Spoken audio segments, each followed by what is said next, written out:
How's this for transparency?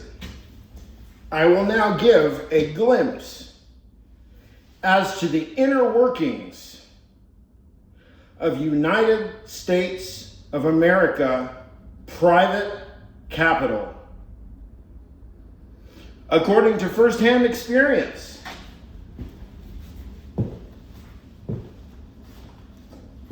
According to firsthand experience, Day Say. That's DE space SE. You can look up David Lewis.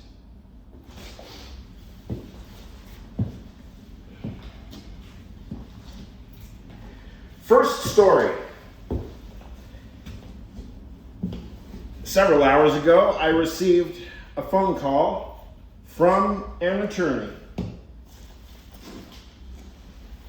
Now, the attorney assured me that he wasn't a junk caller and that he was in fact an attorney calling about a professional matter. Therefore, this is a public matter.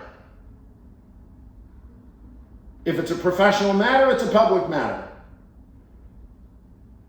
Is that axiomatic? I think it is. I've always approached it that way. If I'm engaging in professional behavior, I have to be accountable as a person, no matter who holds me to account. Therefore, Jacob Ellenhorn of, I don't even remember the insurance company. That's Jakob, I don't know the spelling, Ellen like Nancy, Horn like Nancy, okay? This is in reference to a property, a real property,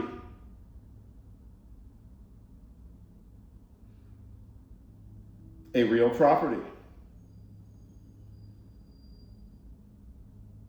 Jacob Ellenhorn assured me that he himself was responsible for making a $45,000 settlement from a lawsuit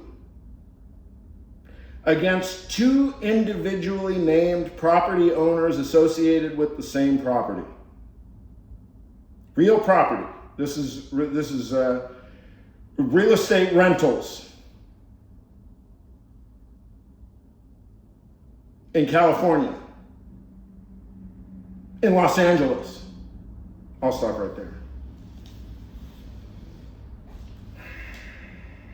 Jacob Ellenhorn. Not sure about the spelling or the company affiliation, but to me, that's a matter of public record. And who was Jacob Ellenhorn trying to call? Not me.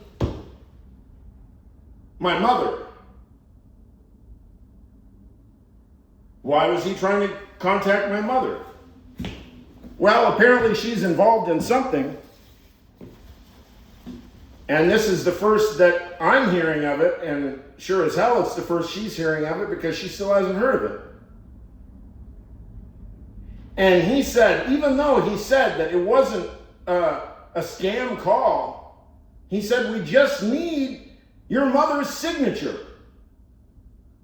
Not even realizing that, for example, my father has several ex-wives. What would we assume about a man's relationship with one or any of his ex-wives, even if they have business dealings together? Why don't we just ask our dear leader? He can explain all of it, right? Good. So, needless to say, I am associated now with somebody that needs legal representation right quick for a judgment that was entered against them, ostensibly in the state of California, as a real property owner. That's story number one. And if that doesn't freak you the fuck out, dear American, Owners of private property, dear Americans, how about this? Same individual relocates out of state. The bank where they have multiple hundreds of thousands of dollars in one single account has no branches in the new location of the new residence. No branches. And the individual is quite elderly. And they refuse to deal with any bank unless they go in person, physically, because they don't trust the phone, they don't trust text messages, they don't trust anything related to software, and it is tearing their mind apart.